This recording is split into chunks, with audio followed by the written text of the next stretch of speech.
Trois films à voir pour améliorer votre culture ciné. Et après avoir parlé des comédies romantiques, aujourd'hui on va parler des films à huis clos. Et dites-moi les vôtres dans les commentaires. En numéro 1, La Grande Bouffe de Marco Ferreri, disponible sur Mubi. Peu cité, je vous l'accorde, mais La Grande Bouffe s'inscrit sans conteste dans la longue liste des films qui ont choqué le public, notamment parce qu'il flirte avec l'excès et l'outrance en permanence et qui finit même par dépasser les limites de l'entendement. C'est un film qui a choqué quand il a été présenté à Cannes en 73, je crois. La Grande Bouffe, c'est l'histoire de quatre amis qui vont se retrouver pendant une semaine dans un hôtel particulier à Paris, hôtel particulier qu'ils ne vont jamais quitter et où ils vont procéder à une orgie de bouffe. Et encore orgie, le mot est faible. Manger jusqu'à en mourir. C'est évidemment une critique assez limpide de la société de consommation, mais ce que j'aime dans ce film, c'est qu'il y va vraiment crescendo dans le crade. C'est de plus en plus répugnant dans la nourriture, dans les quantités qu'ils ingèrent, et dans les comportements que ça va créer aussi chez les personnages, évidemment. C'est l'opulence au point où ça en devient terriblement malsain. C'est pas beau à voir, je vous préviens, c'est un film assez particulier, mais c'est certainement dans les films à huis clos le plus déroutant que j'ai pu voir. En numéro 2, Garde à vue de Claude Miller. J'en ai parlé il y a pas longtemps, mais Garde à vue est selon moi un excellent film à huis clos que je vous invite vraiment à voir. Trois acteurs au sommet et une tension qui monte minute par minute. Le soir du 31 décembre, Maître Martineau est convoqué au commissariat car il est soupçonné d'avoir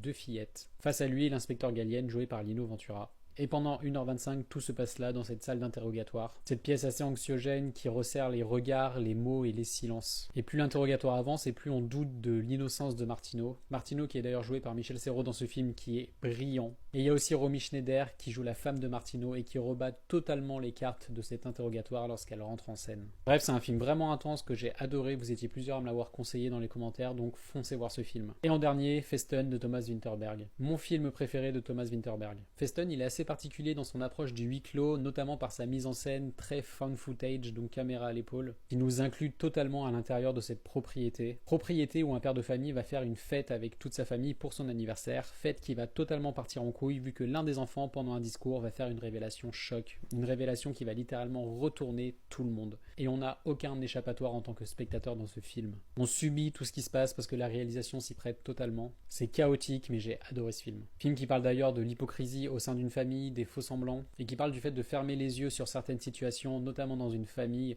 dans le simple but de s'idéaliser, dans le simple but de ne pas montrer ses failles. Dites-moi si vous avez vu ces films dans les commentaires, et dites-moi quels sont les films à huis clos que vous conseilleriez pour améliorer votre culture ciné.